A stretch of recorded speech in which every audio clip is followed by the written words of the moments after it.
What is up, Internet Basketball Junkies? Coach Hack here. I'm with Coach Daniel Sokolovsky, and we're going to talk some basketball tonight. I'm excited to get into some advanced basketball tactics. Coach, thanks so much for coming on the show here tonight. Oh, it's a privilege. It's great to be here with you, Matt. I appreciate the opportunity. Well, Coach, I found you based off your social media series that you've been running, where you have something I found interesting, and then you point out some kind of advanced tactical scheme about the game of basketball. And I really appreciate that about you because there's a lot of coaches or content creators that put stuff on social media, and it's just here's UConn running stagger action, but you actually get into the details and point out interesting things. So I'm excited to go through some of that content here with you today and listen to us analyze some basketball together. How's that sound, Coach? Oh, I mean, I really appreciate that. And thinking about wanting to share some basketball content. There's so many plays that are being shared, and it's an incredible resource for coaches. But just try to bring the lens of my coaching journey to what I see as like why you might run something or what decisions lead to a coach trying to utilize a certain tactic. And obviously, the EuroLeague is chock full of basketball chess. So Yeah. it's a great resource for me. Tell me a little bit how you come up with that little bit that you run. I know you probably made a decision you wanted to start sharing on social media, but tell me about the framework, something I found interesting. I mean, it was kind of what's short, sweet, kind of Yeah. in the name. I didn't want to bury the lead. Yeah. For me, when I talk to younger coaches or some of my colleagues, and they say like, "Oh, how long does it take you to get through a game?" And I'll be like, "It takes me forever," Yeah. because I find myself combing through, like rewatching a clip over and over and over again, and it's like the minutia that I find interesting. Those details and that process, I think, really helped me move forward along my career. It gave me a level of fluency with what I'm seeing on the court in real time, just because I've invested the hours in digesting exactly what's happening on both sides of the court. So then, like, what I find interesting is not what everybody else finds interesting, but I'm like, this is something unusual that maybe people aren't paying attention to. Yeah, you definitely have an eye for the game. So let's talk a little bit about how you developed that eye for the game. Tell me a little bit about your coaching history, your background, your career, your experience. I've been unbelievably lucky, I think, in this journey. Many people will say, and I agree with them, that you have to put yourself where luck can find you, but it still has to find you. Coaching is such a complicated field and industry, especially as you move into the professional ranks, where there's a great deal that's driven by your network. So just to move from one opportunity to the next, I was very lucky. I played Division III college basketball in Manhattan, in New York, at Hunter College, Yeah. and then those that can't do teach. I knew I wasn't going to have a professional playing career, and I was desperate to stay involved with the game. I went and coached at a prep school in Springfield, Massachusetts. While I was there, I got my master's. I got certified to be a strength conditioning coach because that was an interest of mine. I wanted that added lens to my basketball player development, thinking about it through a physical lens. Worked at the prep level, saw kids getting recruited to college, so I saw that side of college basketball, and I was curious to get into college basketball itself, kind of keep climbing the ladder. So I went to Columbia University back home in New York and wanted to get my master's in exercise physiology and kind of formalize what I learned through my certification and be a graduate assistant with the men's team. So I was able to do that and see a little bit of Division I basketball, and then just the natural curiosity to keep climbing. I wanted to get into professional basketball. I went to Vegas to network, and on my way there on a plane, I met a coach who was newly hired head coach in Russia. My parents are immigrants from the former Soviet Union, so I grew up speaking Russian. He needed someone who spoke Russian, spoke English, could be the strength coach, and could help with the basketball. So very much right place, right time, and that has been a domino effect, a little bit of the butterfly effect of my career. One strange circumstance to another that led from Russia to China, Israel, Germany, Slovakia, last 3 years in New Zealand, and now very fortunate to be part of the Cleveland Cavaliers organization with their G League team, the Cleveland Charge. Yeah, that's one of the interesting things about you. And the reason I wanted to have you on is that you've been all over the world coaching the game of basketball. And it's so funny how a simple game, can take somebody out of the United States and let you see all the different things you've seen in your life. And I'd like to dig into that conversation a little bit deeper. But before we do that, I'd like to kind of demonstrate your style of content that you're sharing on social media. And I promised the people some advanced basketball tactics. So let's get into that a little bit, and then we'll bounce back and forth with that same conversation that we've been having about your coaching career and your travels in coaching. So what I've got loaded up on the screen here is something I found interesting. And the content is, if switching defense can provoke the offense to take a perimeter shot against X5, there's an immediate tax in transition as the mismatch is true in both directions. Perfect time for a rim run and seal. So let's pop open this clip. Let's look at what we've got here. Let's get the volume down here. But we've got a perimeter jump shot taken against the switch. We're looking to advance the ball in transition, and then we're burying that mismatch around the rim. You're seeing this a ton in the NBA here. And what I find interesting about your clip is, I think a lot of times when coaches think about attacking switches, they're thinking about slipping off the ball screens. They're talking about slipping ball screens. They're talking about hunting mismatches through isolations and things like that. But this I would consider a more advanced strategy, a more advanced tactic, and sometimes the advantage against the switch doesn't materialize right away. So we think about attacking the switch. Well, you have to attack the switch, right in that possession. But sometimes a switch can be attacked through something like this. Yeah, absolutely. I think about uh, this happens to be because the opposition is switching. Well, the team in question is switching and then leveraging that in transition offense. But this is why a large part of why you ask your bigs to run the floor so hard, because if they can outrun their own matchup, they either get a layup in transition or they force somebody else to pick them up. And cross matches in transition are the fastest way for you to generate a positional advantage. It's like, okay, the five ends up on their best shooter and isn't comfortable defending on the perimeter because you have to pick up somebody in transition. Otherwise, you generate an easy basket. But yeah, for me, this is something I'm obsessed with in terms of the low hanging fruit of. Yeah. It's not only switching defense, like 1 through 5, the whole possession.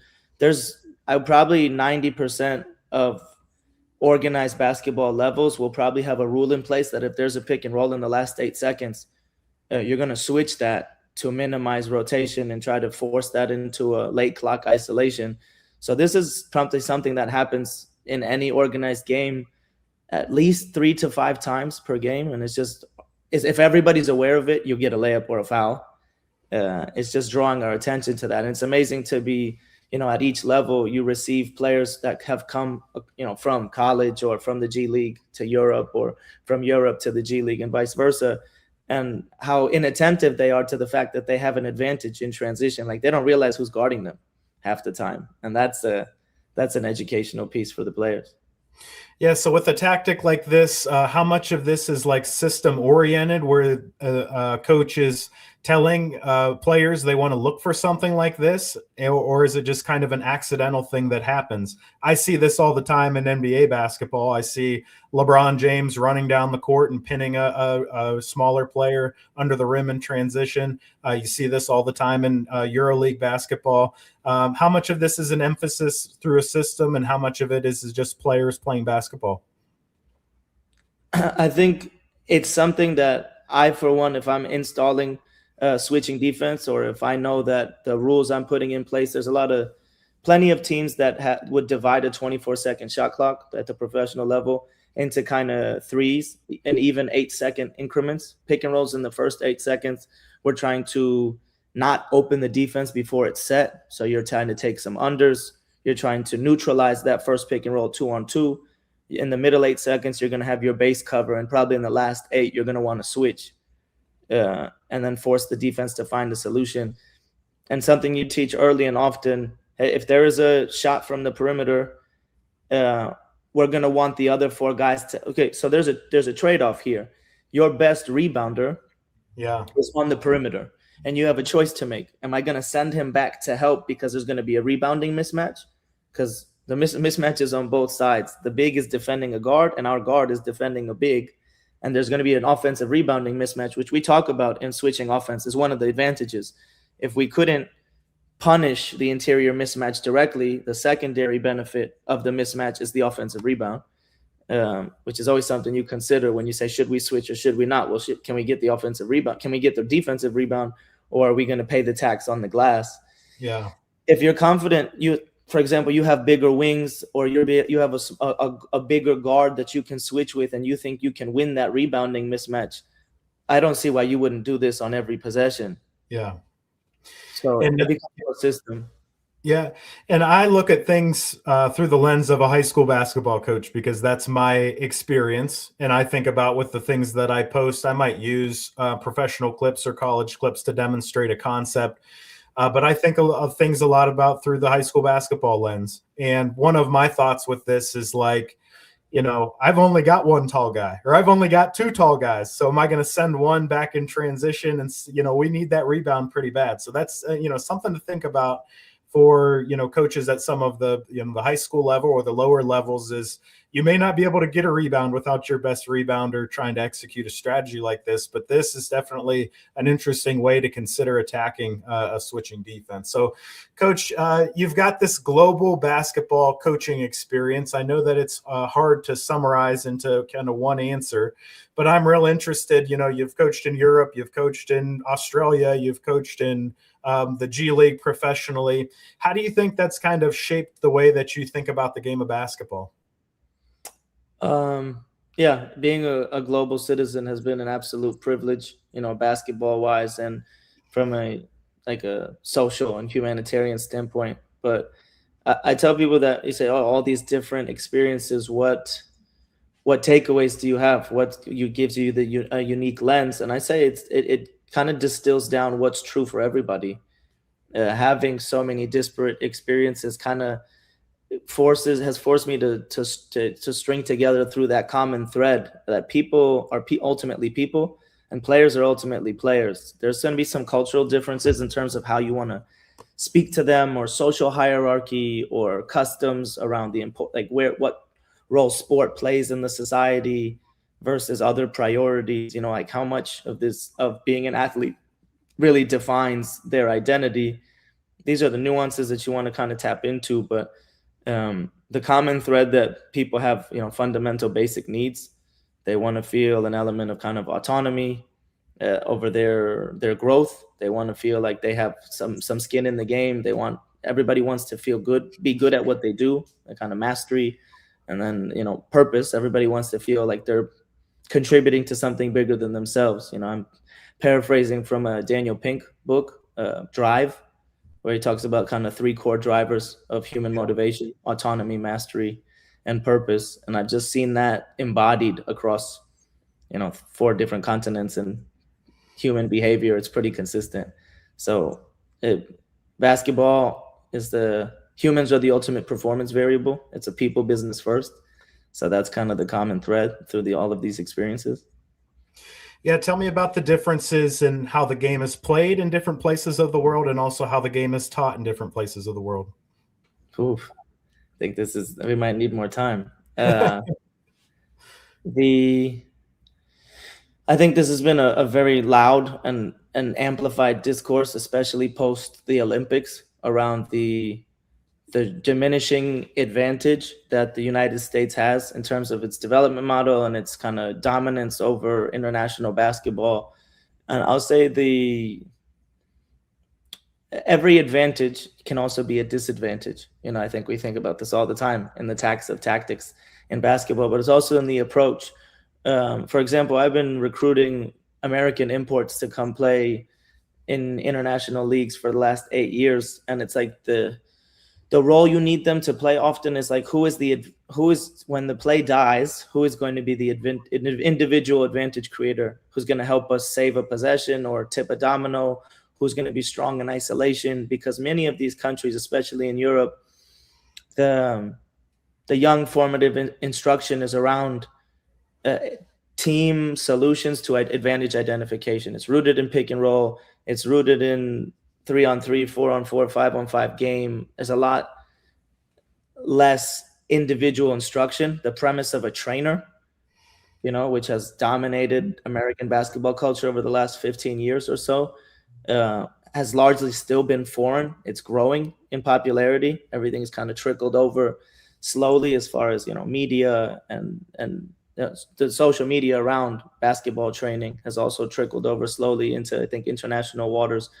But the formal education of most of these young players in basketball is rooted through their club system. So there's some senior club that has a youth arm that educates these players and hopes to filter them up through the club. So there's in many clubs, I don't know, like in Spain, like some of the best coaches are down with the youth teams rather than the volunteer or the parent off the street. They want the best teachers teaching the game, and there's obvious benefits to that. Yeah, I think that the game becoming more global, it's probably starting with the Dream Team way back in 1992 or whatever it is, has definitely been a positive thing for getting the absolute best players playing at the highest level. And, to be able to have an NBA that has Luka and has Giannis and has all these guys, I think is a big benefit. But I do think it seems like America's kind of coasted on their advantage for a long time. And I think that there's a lot of people opening their eyes up to different ways to do things. And that's been fun to kind of watch unfold. But with that being said, let's get back into something else that you found interesting. And we'll throw some of your content up here and have a conversation about it. So the next thing here, reasons to start a game with a backdoor play. See doubt in the mind of a ball pressure team. This may allow ball reversals and subsequent possessions. And to generate high efficiency shot to start the game. And we've got a nice back screen decoy to point. So we're looking at some EuroLeague basketball here, and we've got a designed reversal where they've emptied that side of the court and hit the back door with a little dribble ad action here. So I think a lot of coaches understand we want to run something special to start the game. Usually they're not doing the jump ball and then going into whatever it is their base offense. That's a great opportunity for an ATO. But I think some of the reasons that you pointed out for why you would do a backdoor play specifically are very interesting, especially if you know that you're going to be seeing denial defense where they're going to be in the passing lanes. Any additional thoughts on thinking about running an ATO for a backdoor to start a game? I mean, the reasons listed are pretty high priority, and I think it's when you talk about where the best basketball in the world is played, the best players play in the NBA. The best basketball, in my opinion, is played in the EuroLeague for a variety of constraints, but mostly there's less space. Defensive 3 seconds is allowed. There's arguably a higher degree of physicality permitted. There's a reliance as far as the game model is concerned around team solutions versus individual attacks. There's less designed ISO in the EuroLeague. There's also less possessions in the game pace-wise and also over a 40-minute game. So it's like every possession is a war, to use that metaphor lightly. And you'll see every entry is challenged. Every ball reversal is challenged. It's going to be probably full court pickup or 3/4 court pickup on almost every possession, regardless of the team from top to bottom in the EuroLeague. So it's like, man, if we want to run our offense, we got to get these guys off of us a little bit. So it's like starting like this, I think, makes an incredible amount of sense. And I think you see this across all levels. Like I imagine, like last summer I was helping a friend coach an AAU team, and it's like under 10 or under 12. And everybody's idea is let's pressure the heck out of these kids because they'll just cough it up and we can score in transition. Yeah. So it's how do you make them think twice about how close they get? Well, we're prepared. Yeah, it's interesting thinking about the differences between watching a EuroLeague game and watching the NBA. It's almost a completely different sport. You know, with high school basketball being most of my focus, the NBA basically is a different sport than high school basketball. Oh, And I think the NBA is built for entertainment purposes only. And I think coaches like you and I really who appreciate the tactics, they appreciate the EuroLeague game a lot more than an NBA game. And that's actually one of the things that I really enjoy about watching the NBA is that I don't even have to really think about the tactics that I'm watching. I can just kind of appreciate the best players playing in space, showing their skill, and knowing that like almost 0% of this is applicable to trying to coach a high school basketball team. The spacing and the skill level is just so different that it really you can't even copy the things that they're doing. But I enjoy these games for the environments, the crowds that are at these EuroLeague games and certain rivalries particularly are incredible. The physicality that the EuroLeague has, it can't be really replicated in the NBA other than, you know, maybe a key regular season game or playoff basketball. But for the most part, the standard EuroLeague game is just so much more physical. And then, you know, the EuroLeague is probably more of a tactics led first style of basketball for a variety of reasons, whereas the NBA is an entertainment or an athlete centered first type of basketball. So, uh, any other differences that you can think of just in terms of why the EuroLeague professional basketball is so much different than NBA basketball? Uh, I think a lot of it obviously evolves historically, you know, where it's just like, I think we use the term like forms of life. This is the way it's kind of been and evolved. Um, I think you want to create space and room for the best athletes in the world to showcase that ability. So that then you create kind of rules that obviously everything evolves on a pendulum and on a scale. You know, everything history kind of repeats itself. So there's always like this course correction. I think it happened in the middle of last season that brilliant offensive players and elite athletes had learned how to manipulate the foul baiting rules to such a degree that the middle of the season, I think there was a clear directive to change how the NBA was officiated. And you saw it. The level of physicality that was permitted uh, started to look a lot more like FIBA. It started to look a lot more familiar, that you were able to steer guys into switch to screens and drive people off of their spot, and you know, less abuse of the freedom of movement principle, because the best players in the world, uh, that's what they do. They take the rules of whatever game. If you think of a practice game where you put Yeah. certain rules of scoring, the best players on your team will always find ways to bend the rules to help them win the game. You know, so it makes not perfect sense for it to evolve that way. And I think there's something cultural to how EuroLeague basketball is played. So let's piggyback on your tweet here, and let's look at a piece of content that I put out. And I didn't as eloquently explain what's happening as you did, but this is the same kind of concept where we've got Kansas and Missouri, and they're looking to capitalize on the back door. And my basic thought here was just that it's a tone setter to be able to kind of put the defense on their heels to get a layup right off the bat, especially in kind of like a rivalry game here. But I liked your copy a lot better for your content than mine. Um, what I would say here is like what the shape you're kind of looking at is quote unquote kind of the second side, where Yeah. there's some sort of reversal and then you're trying to connect to the corner.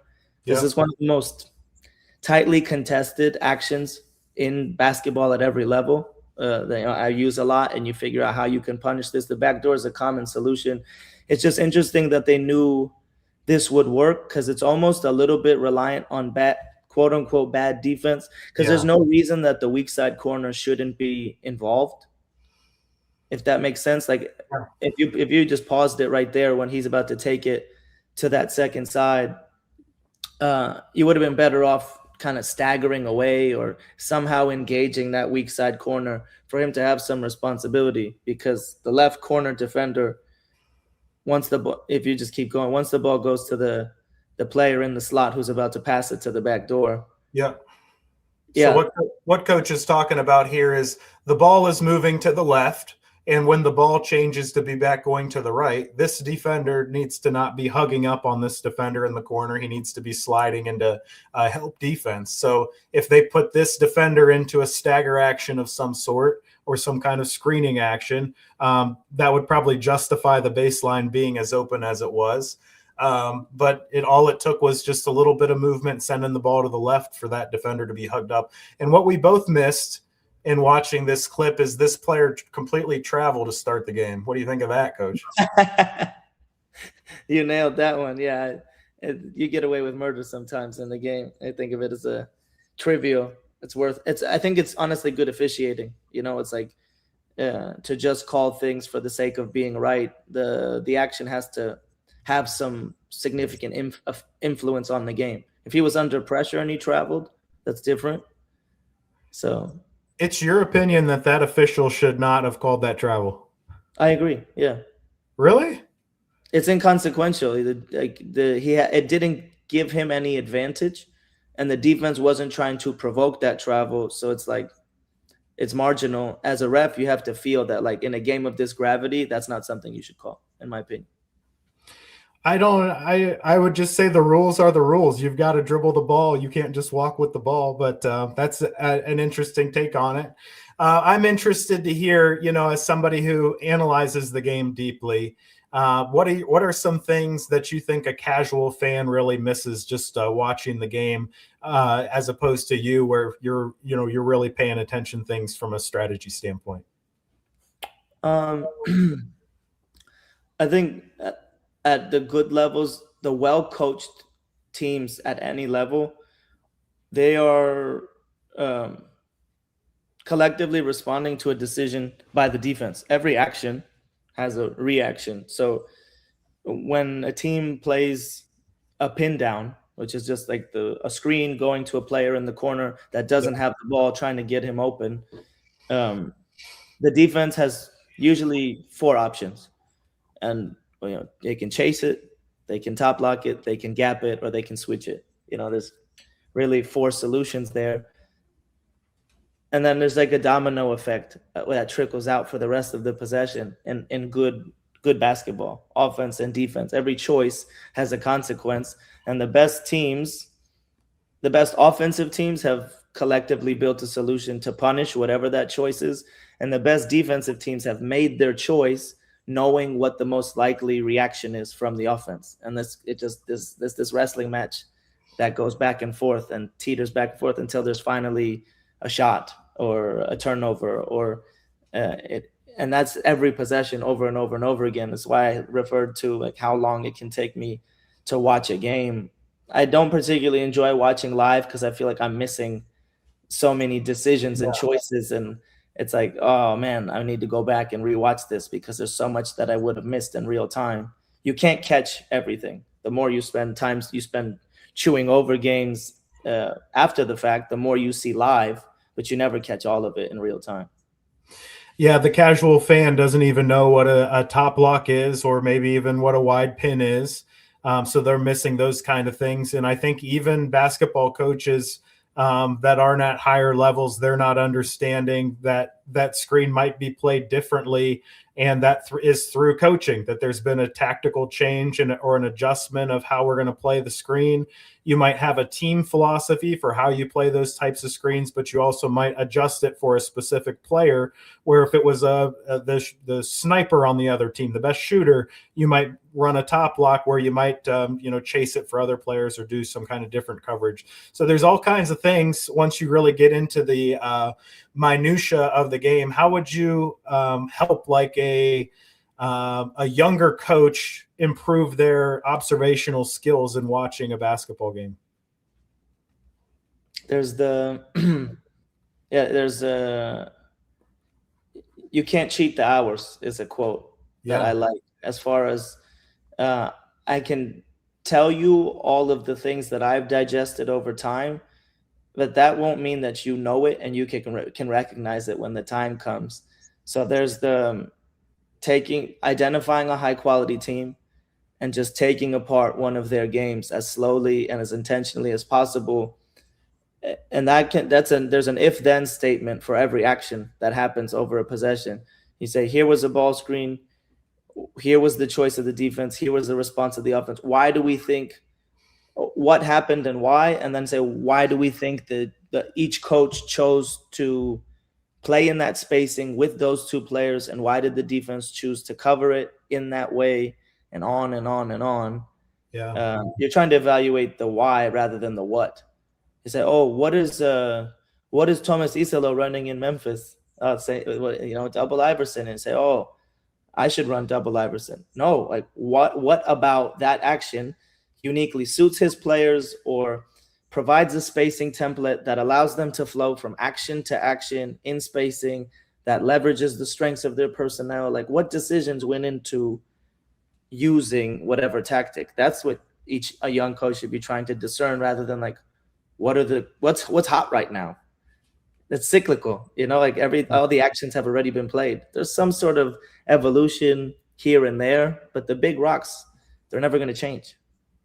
Yeah, I think your first statement just couldn't be more true, where it's a collection of time and experience put into something, and over time you just pick up these little things here and there that connect other ideas together, and then after you have so many of those, it like unlocks the next level for you and how you can look at the game and see the game. So let's get back into a little bit of your content here.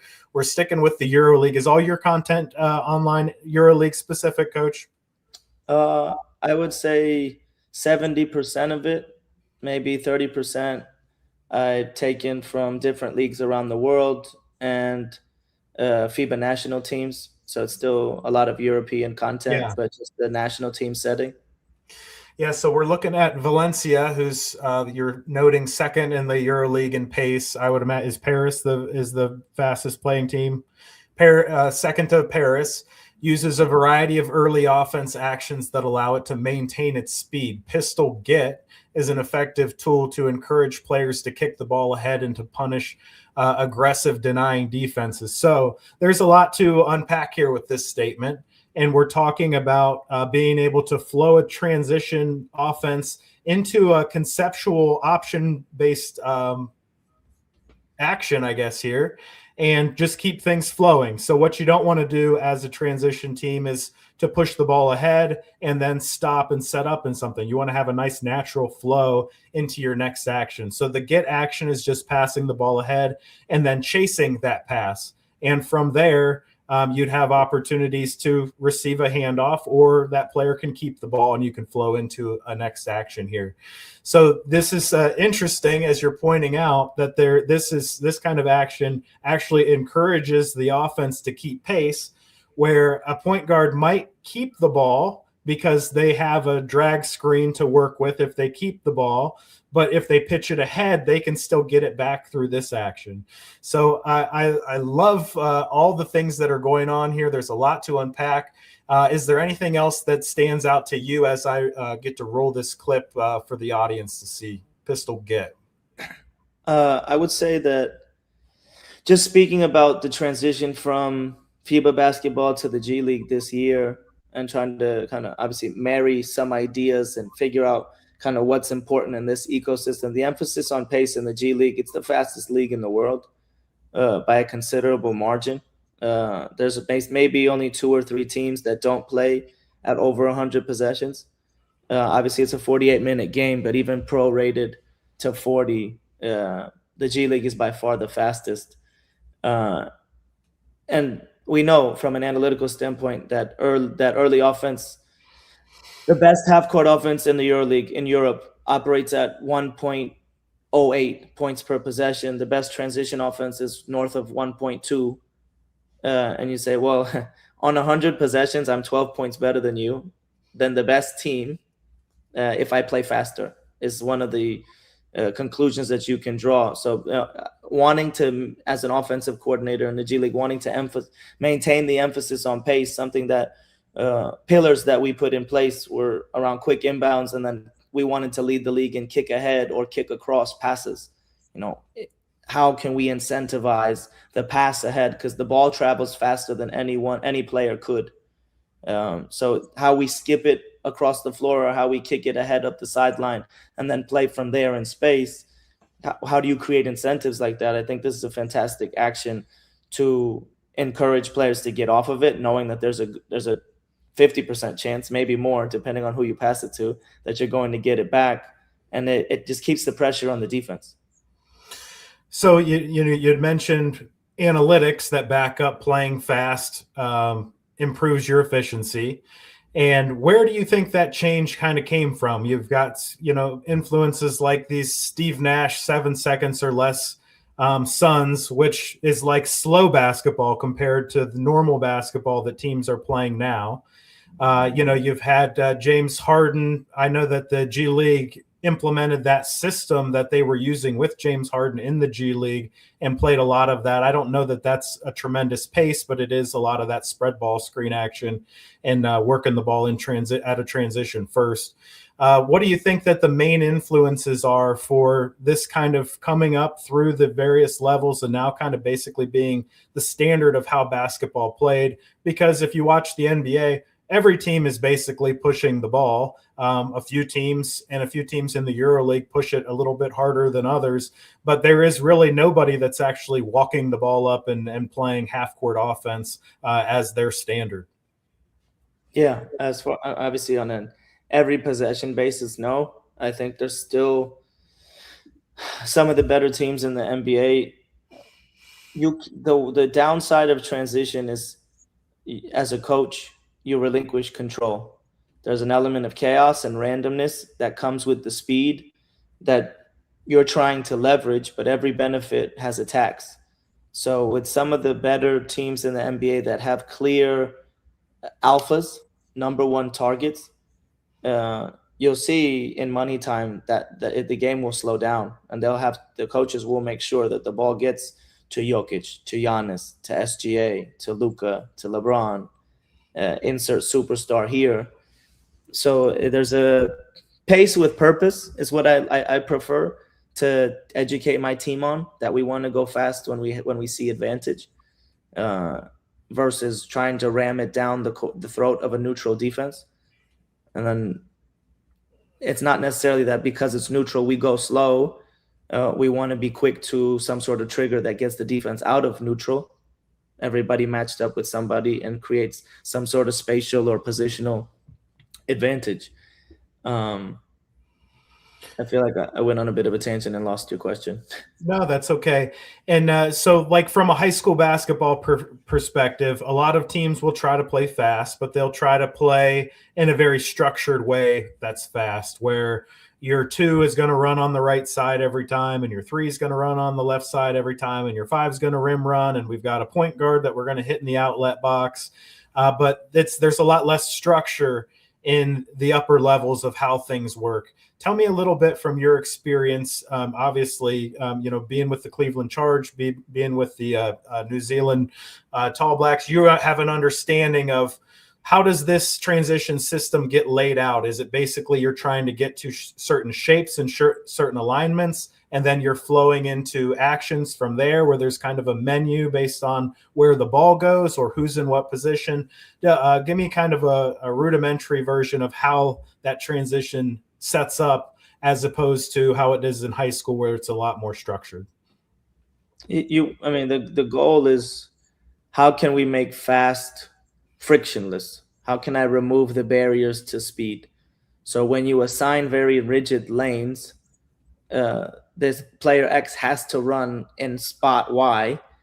Well, you might be instructing that player based on those rules to run across the court through the path of the ball. So it's, the intent is the first thing. The first thing we want to do is go fast. And when you give players prescriptive information, they have to stop and think. So turning and getting the first 3 steps is probably the most important thing in winning the foot race down the floor.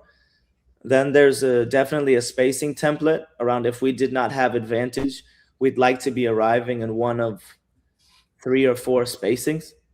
And then it's like, okay, who is the rim running big? Who is the trailing big? And you're playing with 4 smalls. Who is the trailer? What do we do? How do we get to? Shapes is a good word for it. What shape we're in and what our primary trigger is going to be depending on that shape. So it's arrival spacings are a big topic of discussion for us as we install transition and then flow offense. We refer to as flow. Yeah, that's very interesting because I think a lot of coaches that I work with at the high school level, they would think that a fast-paced transition system means there's like more rules or more coaching going on, but there's actually really less because you want them to be thinking fast and playing fast. And there might be more outcomes that come from moving the ball, transitioning the ball as quickly as possible that you've got to adapt to. And high school coaches are probably thinking, my kid's in science class 6th period. I don't have enough time to train him on all these different outcomes. I need to kind of structure it more and more. But you're definitely seeing the influence of this fast-paced conceptual game, and that always trickles down. It might take some time, but even to a concept like the Miami Heat joining together to make this super team, that trickles down to the high school where now these kids are like from the same AAU program. They're like, oh, we're all going to go to school together. They weren't thinking of stuff like that very much before the Miami Heat came together and they showed it. And that works with basketball concepts as well, where there's a little bit of a lag, but things tend to come from the top down. And concepts that high school coaches can implement from the upper levels, they're going to sure try, because the best examples of it are the games that they're watching on TV. So let's get into another piece of content. This kind of segues right from our conversation and transition, where we're talking about an option out of a double drag, which is commonly a shape that you might find yourself in a transition situation. And we're flowing this into a Veer action. So a Veer action means after screening, instead of rolling to the basket, we're going to veer off, typically for a shooter. So we're to read your text here. After navigating the initial pick and roll, Madrid's aggressive coverage forces X4 to drop back in preparation to rotate, disconnecting him from the shooter. This makes him an easy target for a pin down. So we'll roll the tape here. And you're seeing a lot of this double drag, this 77 action at the higher levels. It's something that you can run right out of transition, but it's something that you can also run as half-court sets with a lot of different options here. So, Coach, take it away here and explain to me what we're looking at, where we've got this veer action out of the double drag. Yeah, I mean, there's just obviously a lot happening in this possession. It's not they start this out of stagger away, and then they bring the first screener out of that stagger. It's kind of a decoy. This action is 100% replicable out of transition double drag as well. So the bones of this, the principles of this action are, can surface in a lot of different places, and that doesn't necessarily have to be the 4 that you're screening for. There's a lot of guard to guard, small, big double drag that happens. And there's a great reason to do that, because a lot of guard to guard actions are switches. I think I put it in high school context. There might be one great defender on every high school team, and you're going to stick him on the primary ball handler. And the fastest way to free up your best ball handler is, can we change this matchup? Yeah. Without just running a guy into screen and then trying to start our action. Well, small, big double drag will keep you in organized offense and give you a cheap change of matchup that allows your primary ball handler to operate. And it's you don't even notice that it's happened. It's very insidious that way, that you've just conceded the matchup that you wanted, and now you're vulnerable to, I was supposed to drop back into coverage, because the 5 in this action, he gets up at the level. You see Usman Garuba get out and show on the ball handler. Well, when there's an aggressive defense, both players on the weak side are responsible for some sort of shell, some sort of support for the big who's recovering to the roller. And that gets the defender of this shooter off the body. And then from there, with separation, when the screen comes, it's really hard to navigate if you're disconnected. The further you're off the body, the more likely you are to gap that pin down. And now you're giving advantage. You don't need much breathing room to get the shot off at this level. Yeah, and when you've got professional shooters here, so even just being a step or two behind is enough to be able to get the shot off here. Talk to me a little bit about how this double drag action sets up in transition, as far as like the rules of how players would be transitioning down the court. So, do you see guards involved in this in the transition variation of this, or this is typically if you've got a situation where both your bigs are trailing, you would flow into it naturally? I think of this, I'll try to keep this in the context of the majority of your audience. Like this is easily translatable to a high school setting where you might only have half a big guy. You might have a five man who's really 6'3", and whatever your constraints are, your biggest player, if you want him to be the last screener because his defender's less likely to switch, that makes a ton of sense. But your first goal, if you're not going to have a rim threat in transition, is obviously to fill the corners. There's like a stretching of the floor, a horizontal gravity that's important to open space. And then from there, if somebody's pushing the ball, anytime where there are two trailers, there's this natural drift towards the ball that you can elect in either order to set two consecutive ball screens, and it doesn't have to be any more complicated than that. If you can, there's a probably 90% of high school basketball pick and rolls, the first option is to go under because there's, I imagine, a very significant shortage of high school age ball handlers who will beat you off on pull-up threes. So the double drag can actually be an incredible tool if you set it diagonally a little bit flatter of angles. I stole this from Mike Neighbors, the University of Arkansas women's coach, crack to corner, their butt crack. But Yep. that angle will force a switch or really discourage unders because it's very difficult to navigate. If you two consecutive screens set a diagonal at that angle, by the time the defender reconnected from navigating under both of those, you're basically at the rim. Otherwise, you have an option. You're forcing switches and changes of matchup, and then there's a million reads from there on whether you want to hit and slip or rescreen. That's a conversation in and of itself.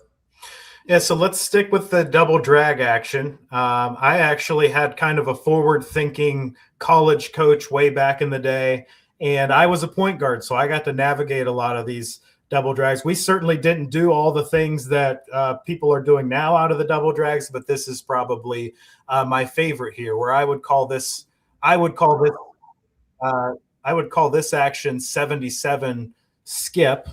But basically, what we're looking at here is a double get action. Yeah. And we can see how this is kind of more of a set play than out of transition. But we've got the two screeners, and the ball handler could use those two screeners to come off and use the ball screens. He could reject those screens with a lot of space to attack off the dribble. But now we're into some of these passing options where we can pass ahead and then chase that pass and receive a handoff, and it's really hard for that on-ball defender to navigate that and come up with an angle beyond the screen that's not, that would stop the ball handler from turning the corner. Tell me about this kind of 77 skip action or double get. What would you guys call it with the Cleveland Charge? It's something that we've tinkered with using after timeout. I think it was popularized probably last season by the Indiana Pacers. They were using it a lot for Tyrese Halliburton and TJ McConnell.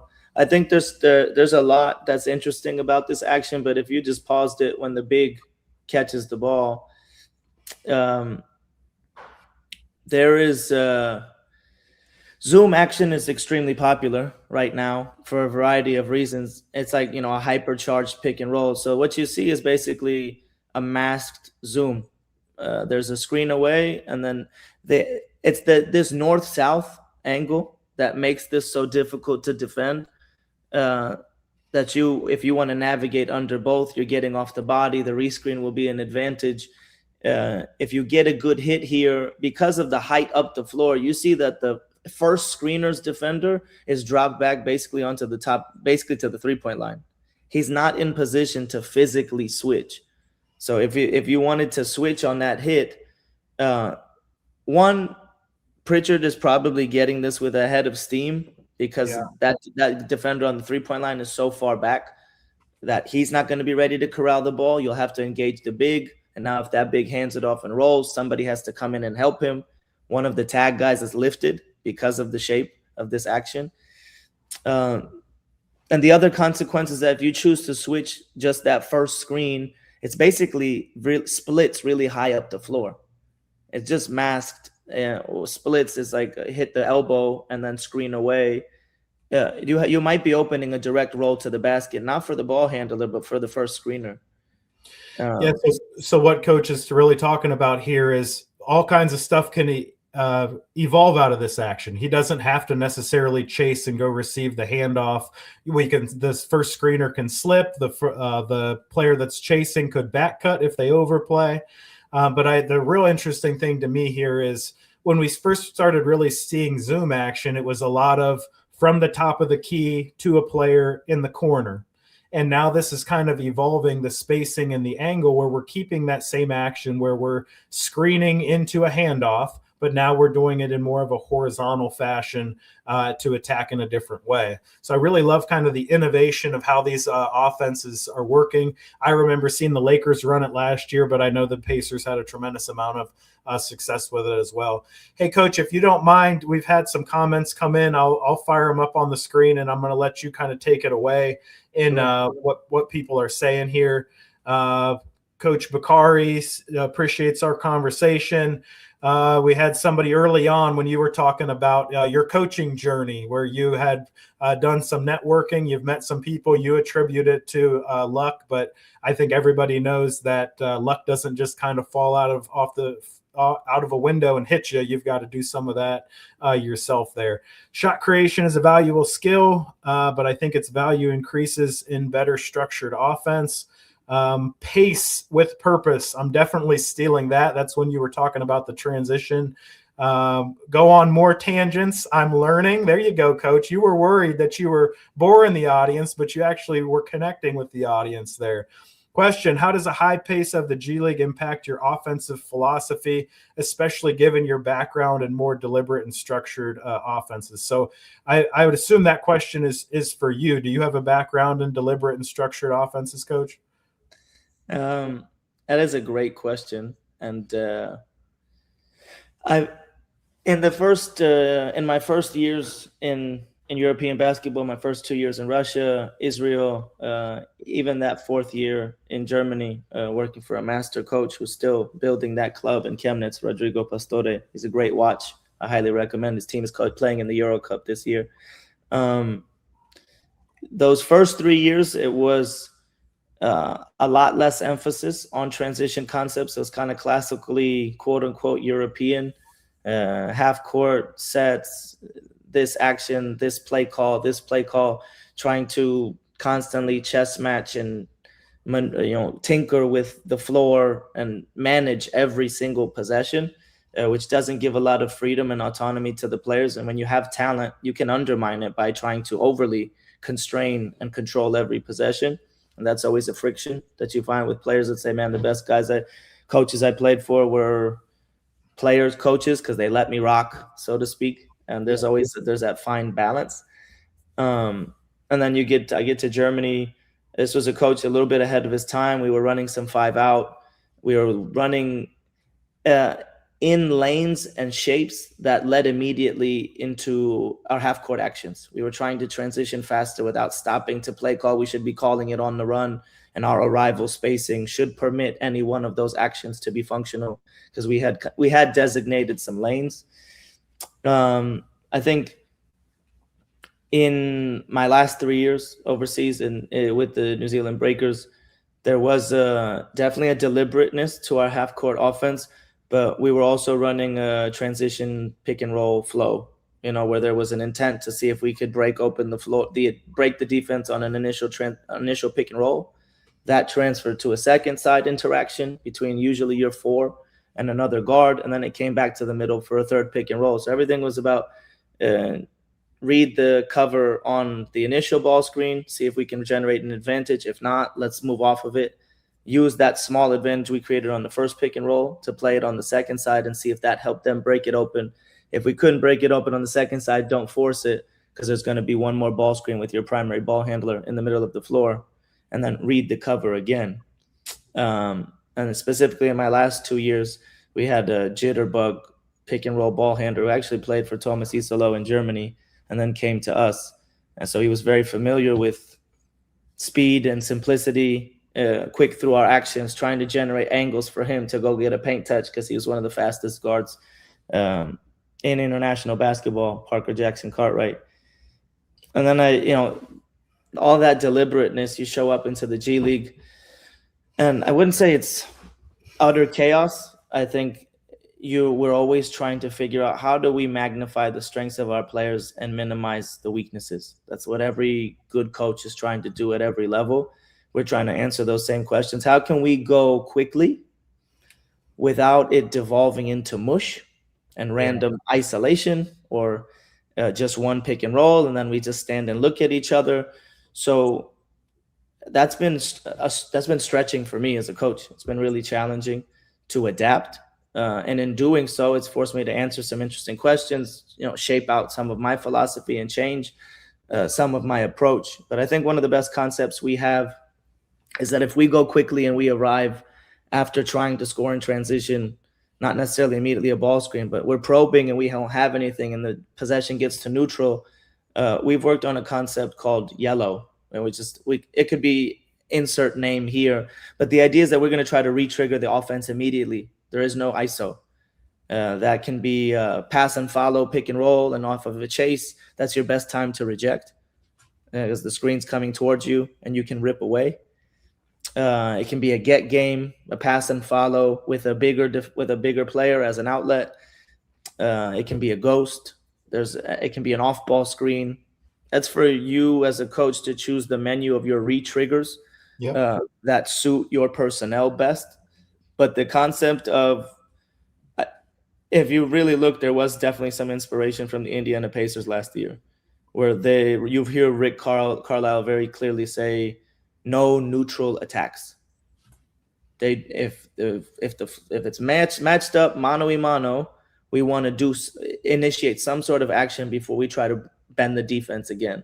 And you saw them go from ghost to chase to pin down to on and on and on, a million actions. And people felt like this was chaos and randomness, but that was jazz for them. They were improvising, but all in concert.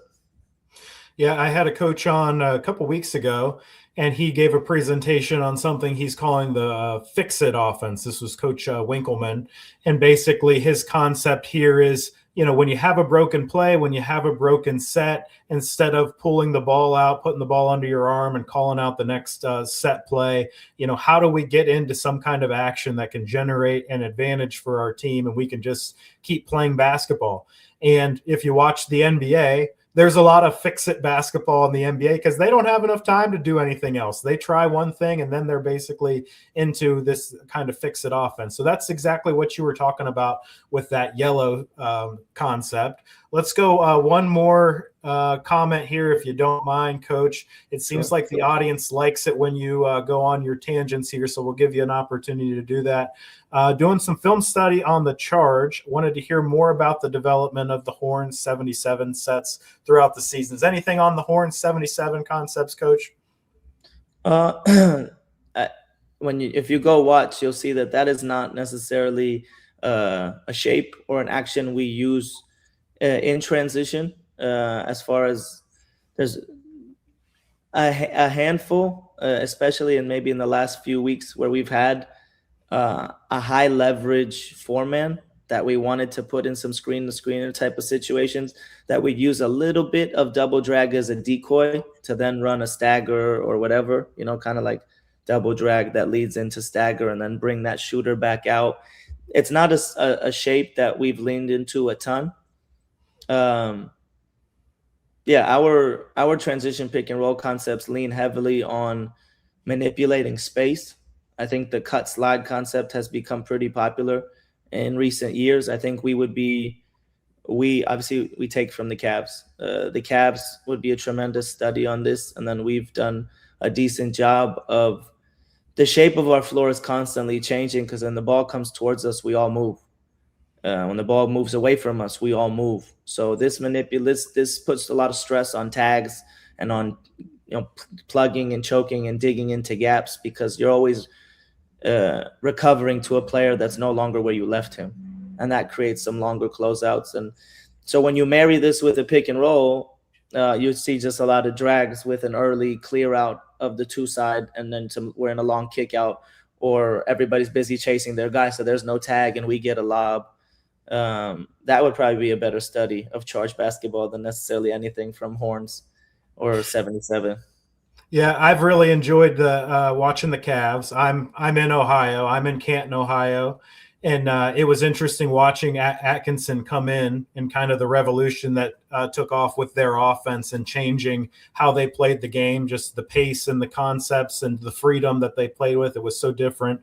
And I liked Bickerstaff. I thought Bickerstaff was a good coach and got him as far as he could, but the offense changed everything for the Cavs.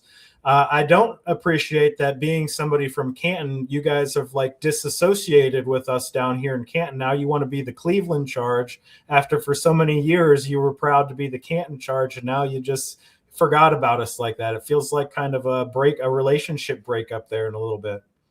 I swear it's not personal. I think you're seeing that as the NBA continues, and each NBA team continues to better and better utilize their G League team as a key developmental resource. I think the Charge as a program has produced Dean Wade, Sam Merrill, Naquan Tomlin as rostered players that are significant contributors. Like, it's been a huge resource for a team with the salary considerations that they have to develop highly productive, cheap talent, so to speak. I think it's essential, and it's kind of bringing everybody under one roof. That you see, I think we're almost at a third of the G League that operates out of the parent training facility. Everybody's coming closer and closer together. It's just Miami that wants to keep their team in Sioux Falls because the Heat way is to do it the hard way. So it's not any knock on Canton. It's the privilege of getting to work in the Cleveland Cavaliers facility. And it is true that you taught Sam Merrill how to shoot. He didn't know how to shoot until his time with you. Is that? I heard that somewhere. That is a misnomer. That is absolutely a myth. I'm just teasing you. Hey, let's watch another clip here. Great example of principles of attacking aggressive coverage. We've got a screener working hard to arrive alone, move it early when you get two on the ball, and move it twice inside or opposite to expose the change in the low man. I did trapping ball screens for about 5 years of my coaching career. I really enjoyed that. But now we're kind of digging into the clip here a little bit. And what you're talking about is the first thing, he's trying to arrive alone. Typically, you do this by like a ram screen or sprinting to set the screen. He's just trying to shove the guy off of him to arrive alone. That is an effort to arrive alone there. But then get rid of the ball, and then not only get rid of it, but try to make 2 consecutive passes out of that trap while the defense is in rotation. Any additional thoughts looking at this clip that you put out, Coach? No, it's the advice I would give, thinking specifically in high school, where I remember giving a talk to some Australian high school coaches. They're talking about, what do you do? There are all sorts of decision-making and shooting constraints about where you put non-shooters against trapping defense. Like, they're not going to close out to these guys. And you say, well, if they're going to, it's almost like the zone considerations where you say, well, in zone, you don't choose, you choose where you guard, but not who you guard. If a team is going to blanket blitz ball screens, then they don't choose who they put 2 on the ball with. If you can educate a secondary ball handler to, set up the pick and roll to get a little bit of breathing room, and then everybody else shorten the passes, you can make your best decision maker the player that's ahead of the ball screen rather than the one in the ball screen, and then they can be playing 4-on-3 and pick apart the defense. So it's a little bit of like, okay, if this is the poison that they've chosen, how can we make them pay for it? If they're only gonna blitz your best ball handler, then yeah, there's some challenges to consider about how you punish that. And I'd say, as far as attacking aggressive coverage, there's 2 options in any ball screen coverage. I stealing this from a colleague: prevent or punish.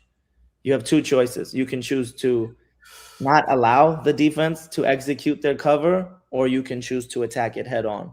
You might consider preventing if you only have one good ball handler and decision maker.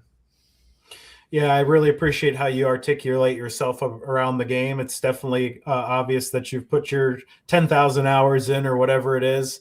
How much of your work, of what we've watched today, where you're identifying these tactical advantages throughout the course of a game, as an assistant coach, how much of your work kind of revolves around identifying things like that?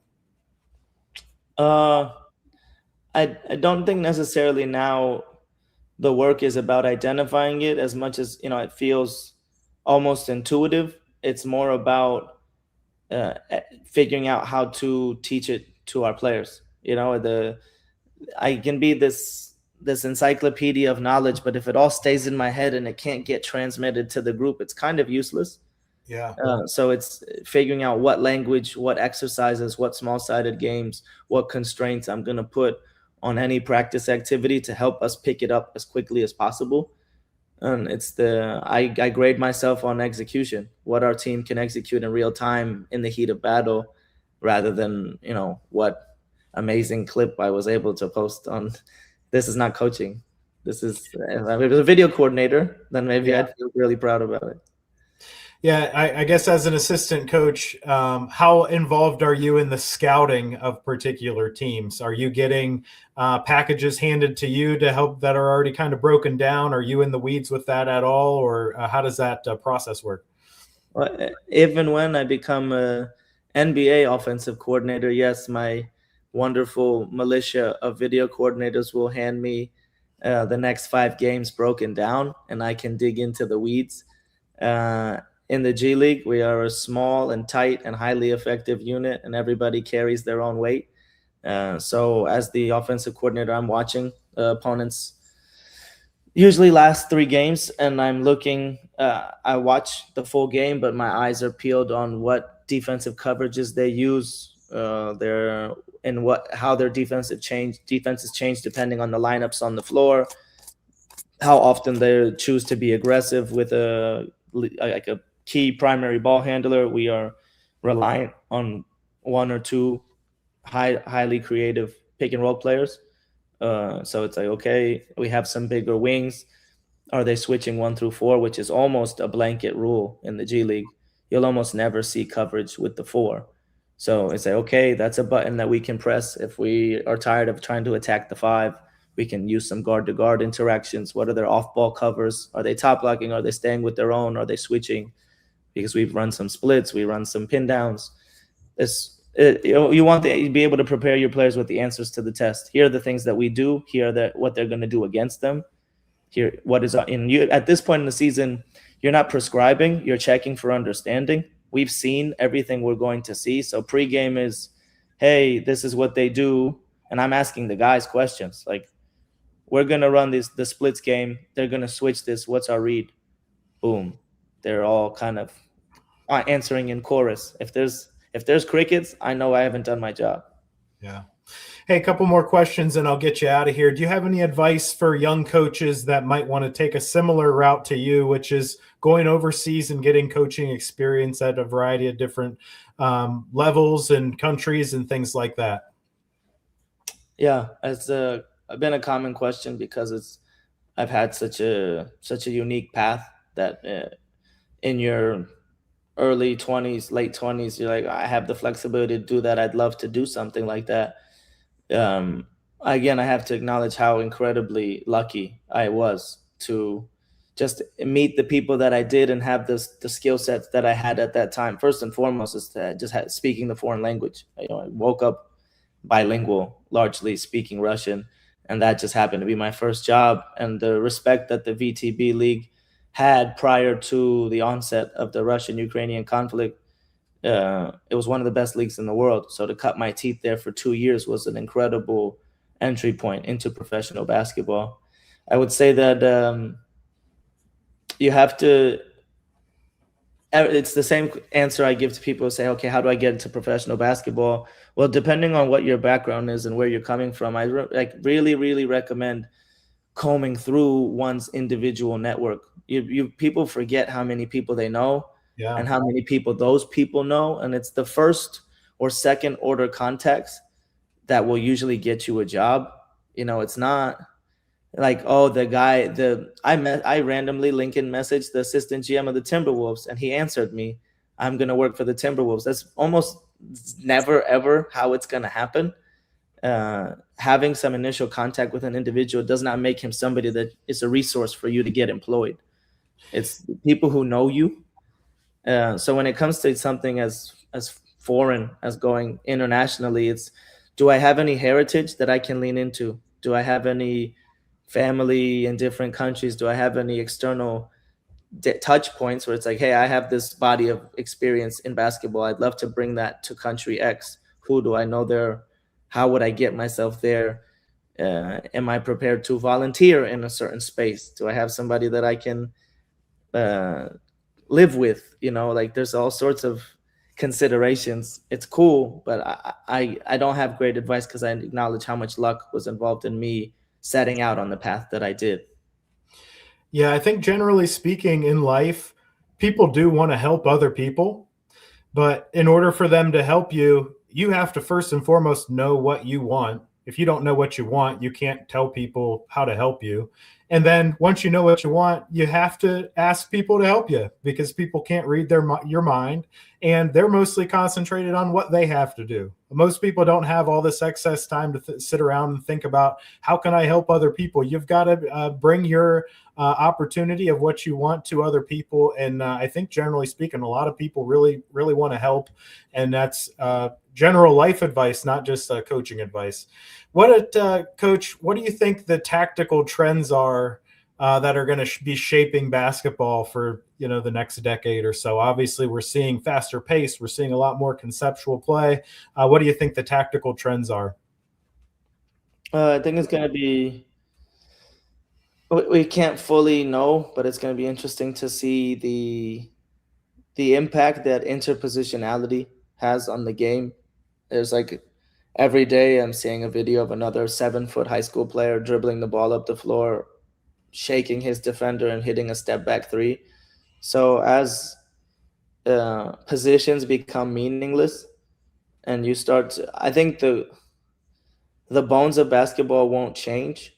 There will be advantage, disadvantage. You're going to try to manipulate space. You're going to bring players into interactions, some with the ball, some without the ball.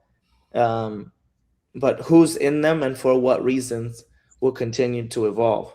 And I think the shape of the floor will continue to get distorted because we work every day on the 4-point line and our players shoot.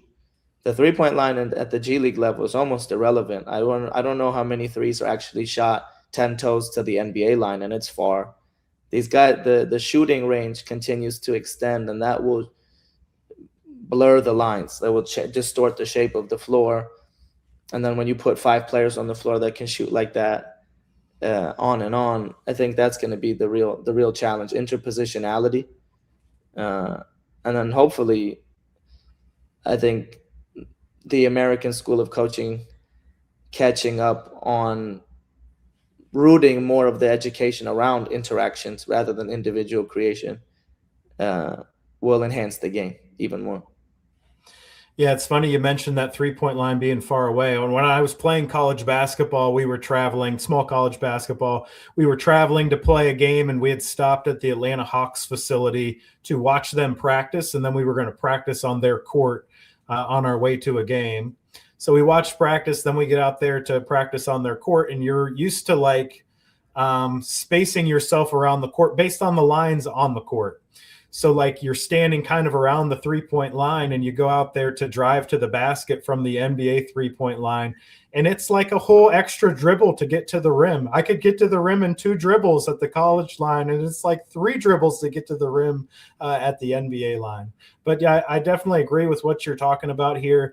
30 years ago, nobody could have dreamt of somebody like a Wemby who's that tall, that can also handle the ball. And we saw this kind of progression where everything went to like these 3-and-D wings where you wanted everybody to be 6'7" to 6'9" and have these skills. And now it's just like no position. We want tall people, sure, but we need people that can dribble, pass, and shoot. And really the outliers now are the point guards and the centers and everything in between. It's just like, how big can you be, but also be able to dribble, pass, and shoot. I would say that the offense seems to be really ahead of the defense right now if you're talking about like an arms race. And this is my final question to you tonight. Where do you think the defense can kind of neutralize what's going on the offensive side of the court to catch up with the offense? I guess you'd have to agree with the premise that the offense is ahead of the defense right now to begin with. Yeah, I can concede that the sophistication sometimes of offense, the ability to layer actions so quickly, and honestly, my college coach might have put this best. He said, offense versus defense is a foot race, and the offense gets to face forward and the defense has to face backwards. And it's like when you put it in that context, like the challenge of containing these athletes in space coming downhill at you it's sometimes it's an impossible task. It's like you have to put multiple bodies in the way, and that's one pass and its advantage, especially with all of the shooting. So I think it's the next layer is teams that can figure out how to change defense multiple times within a possession to negate multiple actions. Yeah, that's very interesting. You're seeing teams like the Thunder, who obviously are very talented and they have an efficient offense, for a variety of reasons. But they're the backbone of what they do is that everybody can play defense and they've got high-level defenders. So I wonder if it's just the value of being a defender and the players that typically might have just been defensive specialists, their offense evolving over time. But I'm glad we have people like you that think about the game in different ways and can solve those problems for us. And over the next decade, I can watch guys like you try to solve these problems. I'm glad they're not my problems to solve. I'm glad I don't have to figure out how to stop SGA or some of these other guys in transition. But I really appreciate your time. I really appreciate how you think about the game of basketball. I'm glad that you decided to start posting content. I look for yours each and every day just to see if I can learn something from you. And I'm glad that you accepted this invitation to come on here and share a little bit of your knowledge with us here tonight.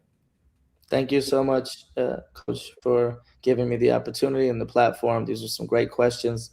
You chose some great clips, and it was fun to have a dialogue about it. Thanks so much for all the viewers who shared comments or shared questions. It's added a lot to it, so thank you very much.